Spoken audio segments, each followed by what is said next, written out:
Why do we fall in love? Why would a rational, functional adult willingly enter a state where you can't eat, can't sleep, and suddenly think a stranger's Spotify playlist is a cosmic sign from the universe? Why would you look at a person and think, yep, I'd risk my sanity, my savings, and maybe even my dignity for a shot at being their favorite notification? If love were a product on Amazon, the reviews would be awful. Side effects: emotional turbulence, intense cravings, irrational decisions, possible long-term trauma. And yet, billions keep clicking by now. So the question isn't why do we fall in love? It's, why do we keep falling in love, even when we know how it ends? Let's start with the obvious. When we say we fall in love, what we really mean is, something in our brain gets hijacked. Neuroscientists have scanned the brains of people newly in love. What they found: the areas lighting up are the same ones that activate when a person uses drugs. Specifically, cocaine, dopamine, oxytocin, serotonin. These neurotransmitters flood your system. You feel euphoric. Your pain threshold increases. Your ability to judge risk decreases. Suddenly, someone texting makes your heart race like you just saw God. You don't fall in love logically. You fall in love neurologically. And here's where it gets sneakier: your brain doesn't necessarily care who the person is. It only cares about how they make you feel. And that feeling? It's not always about them.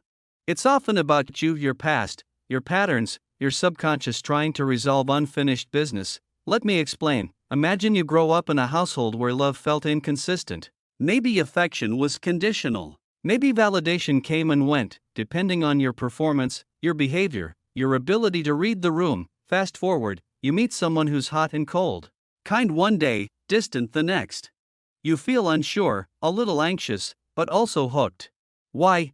Because your brain recognizes that uncertainty. It's familiar. And the brain loves what's familiar even if it's painful.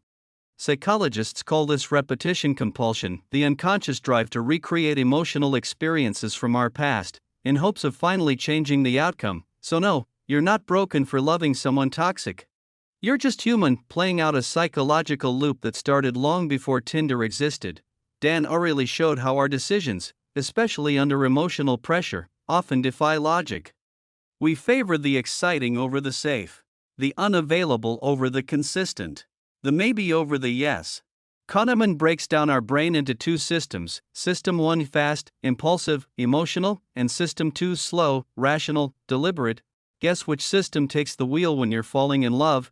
Exactly. System 1 goes, this person makes my stomach flip. Must be fate.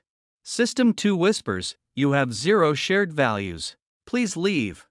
But dopamine is louder than logic. That's why we chase the spark.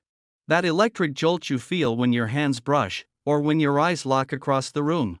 You think it means destiny. Science says it's your nervous system reacting to novelty, adrenaline, and perhaps some unresolved trauma. Now, let's talk proximity, one of the most well-documented predictors of romantic attraction. Not beauty. Not compatibility. Not shared taste in music, it's how often you see each other. Psychologists call it the mere exposure effect. The more you're exposed to someone, the more likely you are to develop feelings for them. That's why people fall in love with coworkers, classmates, neighbors, because your brain mistakes familiarity for safety. Combine that with timing, aka the vulnerability window, when you're lonely, uncertain, or going through change, and bam, you've got the perfect recipe for romantic obsession. Now add social proof. Your friends say they're cute. Your mom likes them. They have a decent job. They're charming at parties. Your brain starts constructing a narrative. They must be right for me. Everyone approves. That's not love. That's marketing, and no one markets to us more effectively than our own imagination.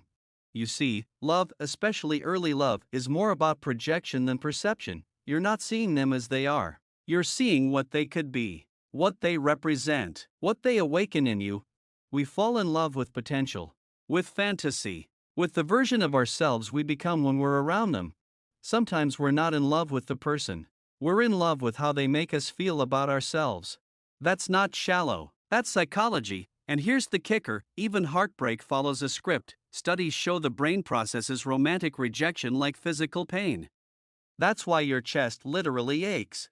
That's why you can't eat, can't sleep, stalk their Instagram at 2 a.m. like a detective with no budget but a lot of time. Your body is in withdrawal because you weren't just addicted to them, you were addicted to the neurochemical reward loop they triggered. It's not about weakness, it's about wiring. So, where does this leave us? Are we doomed to be hopeless romantics forever trapped in our own behavioral patterns? Not necessarily, because here's the good news: once you understand the system, you can start rewriting the script. You can notice when your attraction is based on familiarity rather than compatibility. You can pause and ask, do I like them, or do they feel like someone I once chased? You can learn to distinguish between chemistry and nervous system dysregulation. And most importantly, you can train yourself to recognize real love not as adrenaline or anxiety, but as peace. The kind of love that doesn't feel like fireworks, but like a fireplace, still warm, still bright, just not destructive. Real love isn't the person who gives you butterflies. It's the one who makes your nervous system exhale. It's not the chase. It's the choice. It's not someone who completes you. It's someone who meets you where you are, as you are, and chooses to stay. So the next time you feel yourself falling, ask yourself, am I falling in love? Or falling into a pattern? There's a difference. One leads to growth. The other leads to a loop. And you? You deserve more than just a loop. You deserve love that doesn't just spark, but sustains. Now tell me, have you ever loved someone who made no sense, but every cell in your body screamed yes? Or have you walked away from someone who felt safe because your brain was addicted to chaos? Drop it in the comments.